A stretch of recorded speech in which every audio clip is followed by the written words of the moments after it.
Bismillahirrahmanirrahim. Elhamdülillah. Vessalatu vesselamu ala Resulillah. Çok kıymetli kardeşlerim, öncelikle sözlerime başlarken ülkemize, milletimize ve bütün insanlık alemine geçmiş olsun diyorum. Maruz kaldığımız bu salgın hastalıktan bir an önce kurtuluş niyaz ediyorum. Vefat eden kardeşlerimize Allah'tan rahmet diliyorum. Rabbimizin her zaman olduğu gibi Eş-Şafi ismiyle bütün insanlığa tecelli etmesi için dua ediyorum. Alim kullarının kalbine devasını ilham etmesini diliyorum. Engin ve sonsuz rahmetiyle biz aciz kullarından bütün korku ve endişeleri kaldırmasını niyaz ediyorum. Kıymetli kardeşlerim, biz bu ilmi müessesede, İslam Düşünce Enstitüsü'nde öğrencilerimizle daha çok usul ilimlerine yönelik dersler yapıyoruz. Hem İslam'ı bütün olarak anlama usulü, hem de İslami ilimlerde usul, bu enstitümüzün temel ihtisas alanı olarak kabul edildi. Bugün içinden geçtiğimiz bu istisnai zor zamanları dikkate alarak farklı bir usul üzerinde durmak istiyorum. Belki de en çok usulsüzlük yaptığımız bir konuya işaret etmek istiyorum. İslam'da musibetleri, afetleri, hastalıkları okuma usulünden bahsetmek istiyorum. Bu gibi afetleri nasıl anlamak gerekir bir mümin olarak? İddia edildiği gibi bu gerçekten bir ilahi azap mıdır? Yoksa bilmediğimiz bir rahmet midir? Bazılarının zaman zaman haddi aşarak iddia ettiği gibi bu bir kıyamet midir? Yoksa bir ilahi ayet ve ibret midir? Ebedi ve ezeli kitabımız Kur'an bu gibi konularda ne diyor? Allah Resulü sevgili Peygamberimizin bu konudaki tavsiyeleri nelerdir? İşte bugünkü usul dersimizde daha çok bu soruların cevabını kendi müktesebatım çerçevesinde acizane vermeye çalışacağım. Evet, bugün insanlık tarihin hiçbir döneminde benzeri olmayan yeni bir dünya ile karşı karşıyadır. Kısa denilebilecek bir zaman diliminde yeni bir dünyaya girdi bütün insanlık. Doğusuyla, batısıyla, kuzeyiyle, güneyiyle. Belki de bundan sonra tarih koronavirüsten önce ve koronavirüsten sonra diye ikiye ayrılarak konuşulacaktır. 3 ay gibi kısa bir süre önce Çin'in Wuhan şehrinde ortaya çıkan bir virüs adeta bütün insanlığı teslim aldı. Hayat durma derecesine vardı. Ülkeler sınırlarını kapattı. Ulaşım asgari düzeye indi. Ticari hayat yavaşladı. Eğitime, hatta toplu ibadet hayatına ara verildi. Belki de tarihte ilk defa Kabe kapandı, tavaf durdu, sa'i durdu, Medine kapandı, Mescid-i Aksa kapandı. Bütün camiler kapılarını ibadet eden insanlara kapatmak durumunda kaldı. Caddeler, sokaklar, şehirler boşaldı. İnsanlar evlerine kapandı. Şüphesiz insanlık ilk defa bu gibi salgınlarla karşı karşıya değil. İnsanlık tarihi bu tür musibetlerle doludur. Bir açıdan bakıldığında tarih, afetlerin, açlıkların, kuraklıkların ve hastalıkların tarihidir. Kolera, verem, tifo, influenza, SARS, AIDS gibi nice bulaşıcı hastalıklarda yüz binlerce insan hayatını kaybetti. Daha İslam tarihinin ilk zamanlarında Hz. Ömer döneminde Veba-u Amvas denilen Amvas vebasında içinde onlarca seçkin sahabinin bulunduğu 25 bin insan can verdi. Daha geçen yüzyılın başında 1. Dünya Savaşı sırasında Avrupa kıtası nüfusunun 1/3'ünü sadece bulaşıcı hastalıklarda kaybetti. Ancak değerli dostlar, bunların hiçbiri bugün yaşadıklarımıza benzemiyor. Tarihte yaşananların hiçbirisi bugünkü gibi küresel bir salgına dönüşmemişti. Evet, bugün insanlık küresel bir salgınla karşı karşıyadır. Bütün insanlığı büyük bir korku ve endişeye sevk etti. Bütün insanlığı çaresiz bir gelecek endişesi kaplamaya başladı. Üstelik bütün bunlar insanın en güçlü olduğu bir zamanda gerçekleşiyor. Bilgi, bilim, teknoloji, iletişim devrimlerinin yaşandığı, bütün dünyayı yok edecek güçte kimyasal silahların üretildiği bir dünyada gerçekleşiyor bütün bunlar. Nanoteknolojisi ile insanlığın yeni bir gelecek kurguladığı bir zamanda gerçekleşiyor. Tıbbın ve ilaç sanayinin zirve yaptığı, ölümsüzlüğün çarelerinin araştırıldığı, uzayda hayat alanlarının arandığı bir dünyada gerçekleşiyor. Kibrin, azgınlığın, şımarıklığın kol gezdiği böyle bir zaman diliminde ancak küçük bir mikroskopla görülebilen bir virüs bütün insanlığın hayatını adeta teslim alıyor. Hepimiz evlerimize kapanmış, meçhul akıbetimizi beklemeye başladık. Bu süreçte Sağlık Bakanlıkları, Sağlık Bakanlığı, sağlık çalışanları, doktorlar, sağlık otoriteleri üstüne düşen vazifeleri hakkıyla ifade ediyorlar. Allah o kardeşlerimizden hepsinden razı olsun. Onlara da dua edelim. Temizliğe nasıl riayet edeceğimizi, karantina şartlarına nasıl uymamız gerektiğini bütün yönleriyle bize anlatıyorlar. Kitle iletişim araçları, sosyal medya ağları, Çin'den İtalya'ya, İran'dan ABD'ye kadar dünyanın her yerindeki her vakayı her an bütün insanlıkla paylaşıyorlar. Ancak bir konu ihmal ediliyor. Hem de önemli bir konu. Konunun insani boyutu ihmal ediliyor. Sosyal ve toplumsal boyutları henüz tam olarak konuşulmaya başlanmadı. Bu işin ruhi, manevi, metafizik boyutu üzerinde henüz yazarlar yazmaya başlamadı. Kitaplar kaleme alınmaya başlanmadı. Oysa bu sorun artık sadece bir sağlık meselesi olmaktan çıkmıştır. Her konuda olduğu gibi bu konuda da insanlık şüphesiz ihtilaf edecektir. Bilim adamları, felsefeciler, din adamları her biri kendi zaviyesinden bu meseleyi değerlendirecektir, değerlendirmeye başlayacaktır. Meseleyi sadece bir açıdan ele almaktan ziyade bütüncül bir yöntemle ele alarak ancak doğru bir sonuca ulaşabiliriz. Bugün bu küçük derste yapmaya çalıştığım da bu olacaktır. Zira bilim bu tür meseleleri açıklar. Açıklamasını yapar. Bize sebeplerini izah eder. Felsefe meseleleri akıl süzgecinden geçirerek düşündürür. Bizi düşünmeye sevk eder. Din ise anlamlandırır. Görülen ve görülmeyen manası üzerinde bizi düşünmeye davet eder. Ancak dinin verdiği anlam, İslam söz konusu olduğunda, dinin verdiği anlam, bilimin açıklamasını ve felsefenin düşüncesini göz ardı etmez. Zira bilim, Rabbimizin kainata yerleştirdiği ayetlerin tefsiri, akıl ve düşünce de onun insana en büyük ihsanıdır.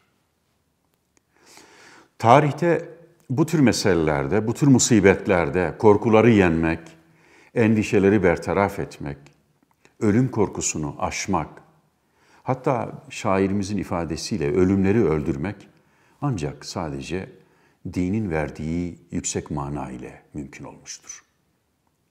Bugün de yine bilimi ve aklı yok saymadan İslam'ın verdiği anlamlarla yaşadıklarımızı daha doğru anlamlandırabiliriz diye düşünüyorum.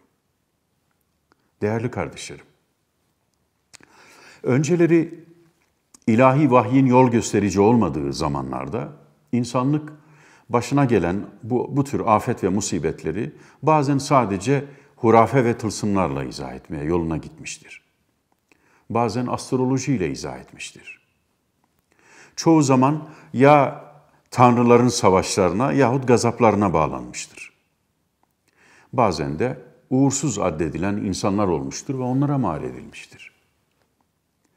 Tekvin ile tenzili birleştiren ilahi vahiy, yani kainatın ayetleriyle kitabın ayetlerini birleştiren ilahi vahiy, bu konuda da insanları bu tür batıl ve hurafelerden kurtaracak tam da doğru yolu göstermiştir.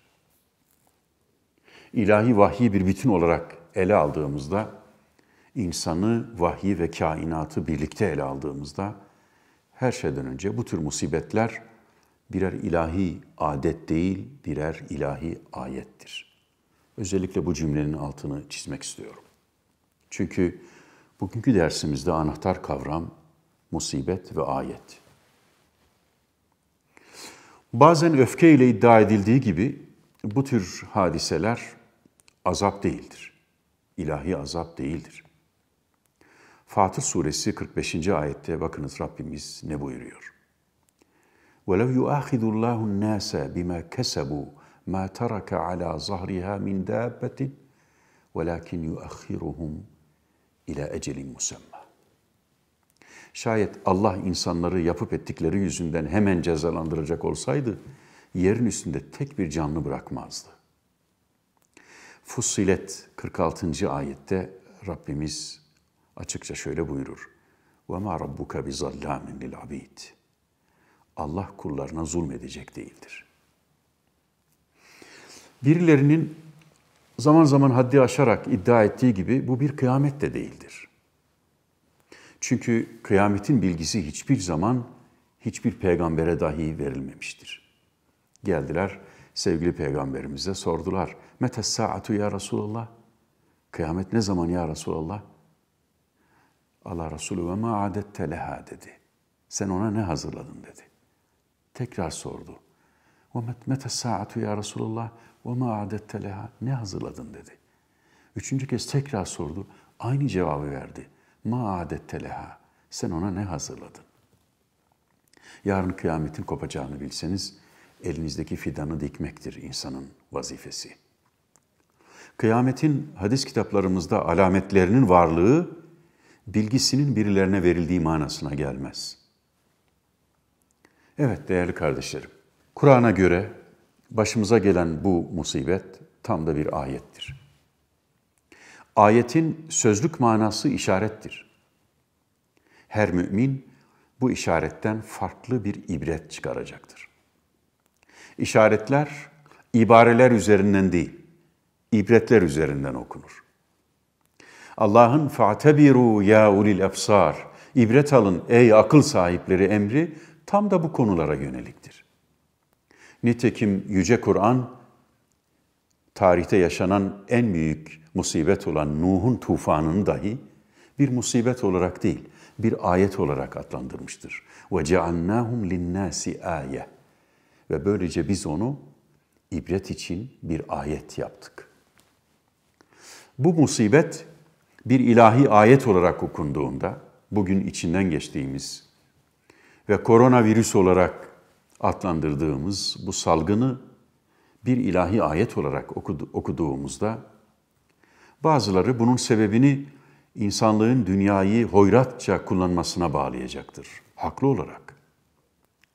Bazıları dünyanın artık insanı taşıyamaz hale geldiğinden söz edecektir ve bunu sebep olarak gösterecektir, haklı olarak. Kimileri bunu yıllardır Arakan'da, Doğu Türkistan'da, Suriye'de, Yemen'de yaşanan insanlık trajedilerine bağlayacaktır. Kimileri ise ülkelerin sınırlarını kapatmalarını, gariban Suriyeli muhacirlere kapılarını kapatmalarına bağlayacaktır. Yine haklı olarak. Bazıları mazlum Suriye halkı üzerinden yürüyen küresel çatışmalara bağlayacaktır. Bazıları da Akdeniz'in sahillerine vuran çocuk cesetlerinde arayacaktır bütün bunların sebeplerini. Bazı insanlar bu haz ve hız çağında insanın kendini, evini, kalbini, ruhunu, Rabbini unutmasına bağlayacaktır. Haklı olarak. Kimi insanlar kendimizi evlerimize kapatmamızın sebebini eşimizi, ailemizi, çocuklarımızı çok ihmal etmemize bağlayacaktır. Bazı müminler Kabe'nin, Mescid-i Nebevi'nin, Mescid-i Aksa'nın, camilerin, cumaların kapılarını yüzümüze kapatmalarını, onları ihmal etmemize, hatta bu büyük bazı mukaddes mekanları yad ellere terk etmemize bağlayacaktır. Kimi müminler de umreye, haçtan hacca, cumadan cumaya günahlarımızı affettirmenin mümkün olmadığına bağlayacaktır. Kimileri bunu yıllardır Afrika'da açlıktan ölen çocukların o duymakta zorlandığımız ahına bağlayacaktır. Bazıları içine kapandığımız karantinayı 10 yıldır Gazze'nin muhasarasına bağlayacaktır.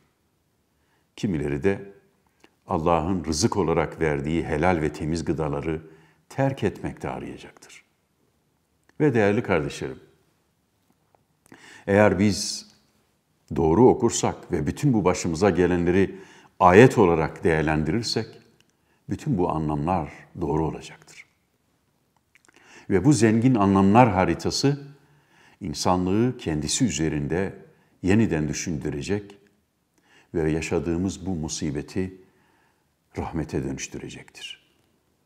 Onun için musibetleri ayet olarak okumak bugün çok daha büyük anlam kazanmıştır. Böyle okunduğunda insan kendisiyle yüzleşecektir, her insan. İnsan dünya ile ilişkisini yeniden gözden geçirecektir. İnsan eşiyle, dostuyla, ailesiyle ilişkilerine çekidüzen verecektir. Bu namütenahi zengin anlamlar dünyasını terk edip bu tür musibetleri belli bir kişiye, belli bir olaya, belli bir topluma bağlamak, ilahi azap ve kıyametle izah etmek, sonsuz ayetleri okuyamamak manasına gelir. Ve bizi ibretten koparır böyle bir okuma. Bizi ibarelere mahkum eder. Sorunlarımızı çözmez. Bilakis krizlerimizi derinleştirir ve birkaç gündür İslam dünyasında yüzlerce hocamızın anlattıklarını dinlediğimde böyle bir sonuca vardığımızı üzülerek müşahede etmiş bulunuyorum. Aziz kardeşlerim, bu tür musibetleri vahyin ışığında doğru anlamamızın önündeki engelleri şu şekilde sıralamak mümkündür. Böylece birinci engeli, büyük engeli ifade etmiş oldum. Ayet olarak okumayıp sadece azap olarak, kıyamet olarak, alamet olarak okuduğumuzda büyük bir yanlışlık yapıyoruz ve asıl çıkaracağımız bütün dersleri de ortadan kaldırıyoruz. Ama doğru anlamamızın önünde başka engeller de var. Birincisi, bu tür hadiseleri insanın sorumluluklarını ortadan kaldıracak şekilde yorumlamak. İnsan irade sahibi bir varlıktır ve sorumlu bir varlıktır. Yüce Rabbimiz Rum suresi 41. ayette şöyle buyurur. Zaharal fesadu fil berri vel bahri bima kesebet eydin nas. Karada ve denizde ortaya çıkan bütün fesadın, bozgunculuğun sebebi insanın yapıp ettiklerindendir. İkinci yanlışlık, bu tür hadiseleri yorumlarken bilhassa son zamanlarda içine düşülen en büyük yanlışlıklardan bir tanesi, bilim adına değil, bilimcilik adına kainatın yaratıcısını, yoktan var edicisini göz ardı etmek. Allah'ı yok sayarak, onun varlığa ve kainata yerleştirdiği kanunları göz ardı ederek okumak ve yorumlamak yapılabilecek en büyük yanlışlıklardan bir tanesidir. Üçüncü yanlışlık, insanın haşa kendisini Allah yerine koymaya kalkışması. Kişinin Allah adına konuşması. Nasıl oluyor bu?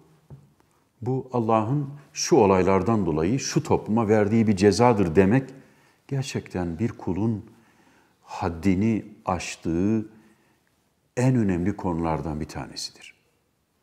Böyle dediğimiz zaman Allah adına konuşmuş oluruz ki bu asla doğru değildir. Dördüncüsü, Allah'ın halk ettiği sebepleri yok saymak, tedbirleri elden bırakmak. Bilhassa bu gibi salgın hastalıklarda sağlık otoritelerinin önerileri dinin de önerileridir.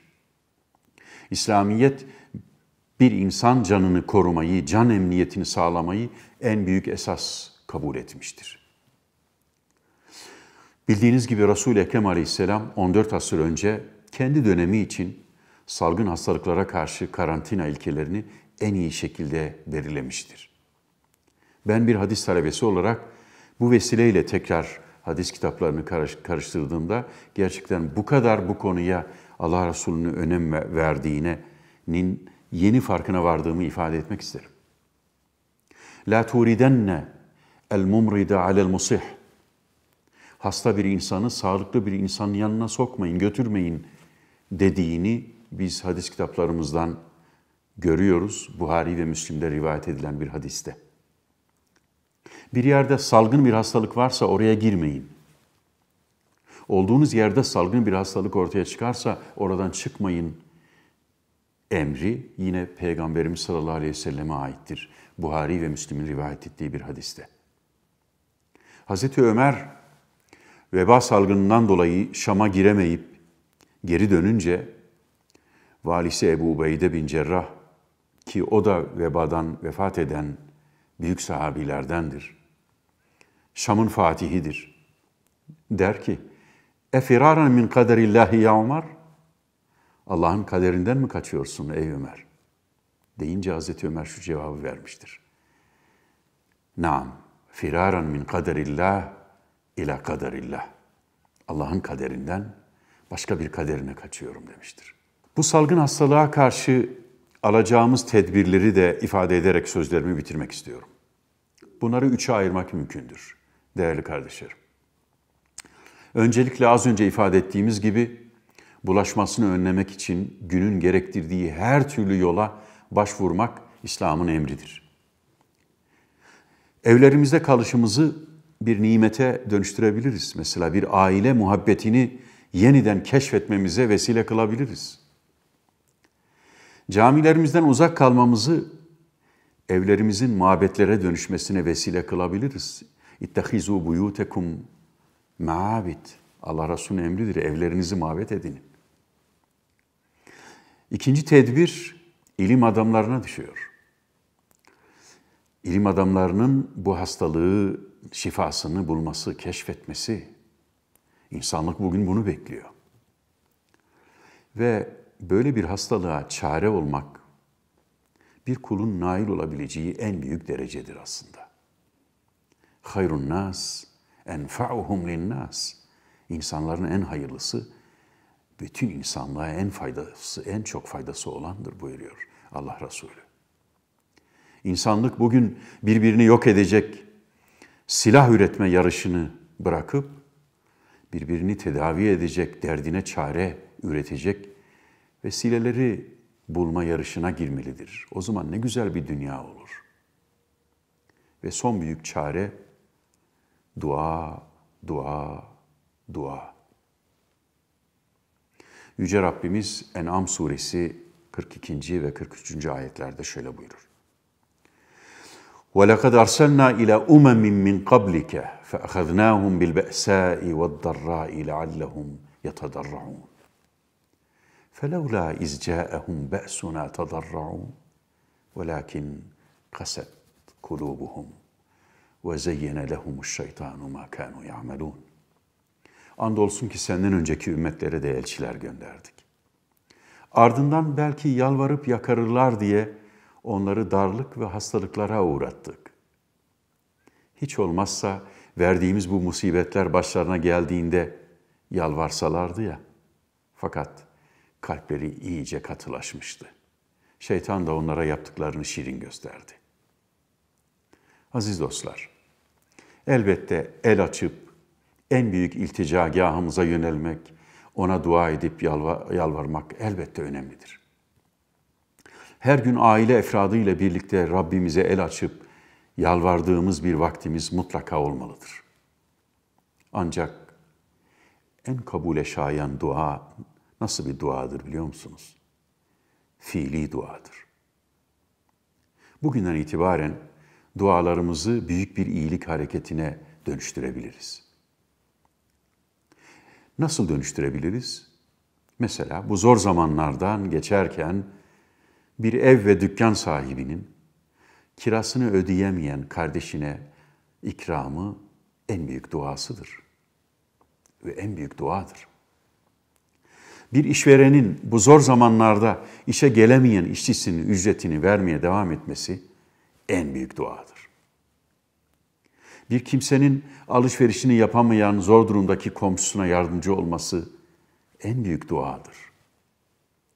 İlahi rahmeti celbedecek, bela ve musibetleri def edecek en büyük dua, bu zor zamanlarda büyük bir iyilik hareketi başlatmaktır.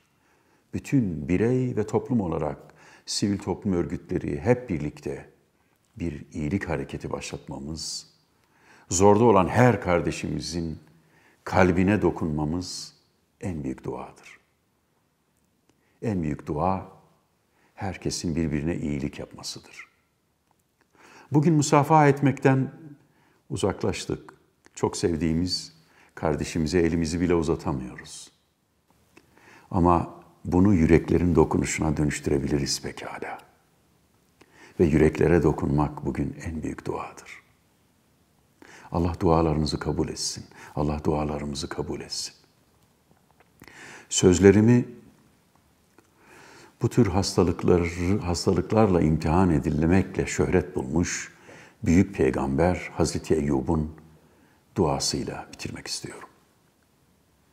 Rabbi enni messeniyed durru ve ente erhamur rahimin. Rabbimiz, başımıza bu dertler geldi ama sen merhametlerin en merhametlisisin.